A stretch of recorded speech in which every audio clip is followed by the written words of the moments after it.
Hello, my name is Tamika Brown, and today we will be talking about the rising of gun violence in today's youth. Gun violence is prevalent among our youth, and there are ways we can help curb their constant infatuations for such violent behavior. Our youth are being shot down every year, at least 20,000 per year in the United States alone.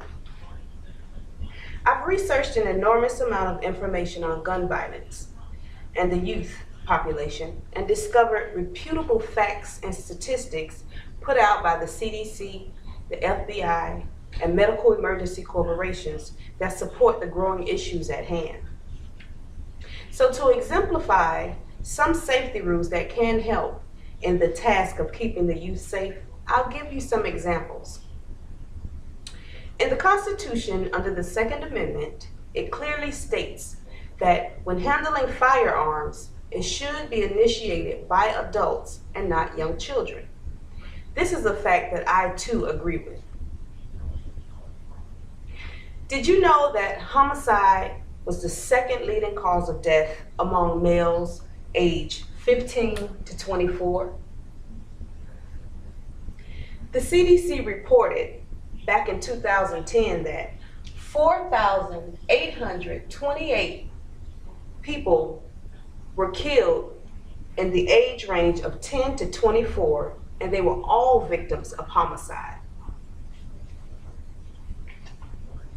Now that we've talked a little bit about some of the statistics of gun violence and the youth, let's move on to discuss some cultural diversity differences that contribute to the gun violence. African Americans, Hispanics, American Indians, and Alaska Natives are all at very high risk of being killed by gun violence, and at an alarming rate of at least 13 per day. These numbers are staggering. Community-based law enforcement revealed to work the best at reducing gun violence. These facts were presented by the authors Macarios and Pratt, if you're familiar with them. Also, growing up with the lack of required resources plays a very big part in behavioral issues as well. Behavior patterns nationally in 2011 showed students in grades 9 through 12, 16.6% of youth reported carrying a weapon. This was stated by Burham, MD, and Richard E. back in 2002. So can you imagine the number that has increased now in 2015? School violence was reported by the youth as 5.4% acknowledged to carrying a gun to school, and that's just those that acknowledged carrying a gun, not the ones that we don't know about. 7.4% reported being threatened or injured by a gun. So we now understand what we're up against as a nation and demographically. Now let's talk a little bit about how we can help resolve these issues. First of all, the illegal transfer of handguns to the youth has really become a big issue. Next, we have to secure all firearms if kept in the home. Let's think about lock boxes or lock your doors to your rooms where your kids can't have access. Then try to understand your kids. Talk to them. Talk to their friends. Get to know the parents of the friends.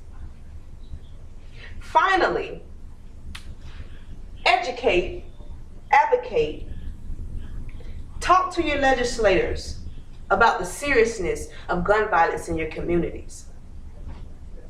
We've discussed homicide rates, cultural diversity differences, and the spread of illegal firearm possessions. It's now time to try and help save our youth. It's time to take action. We can't afford to continue on the path that we are on. The youth are taking their own lives and they're harming others along the way. Our youth are a danger to themselves, but as adults, we have to put the first foot forward to try and reverse these issues. So I encourage you to get involved. Talk to your legislators and advocate, protest, educate within the communities and also outside of your communities. Let your voice be heard. The youth say they're dependent on us. And in closing, just say no to guns. Ultimately, we will save lives.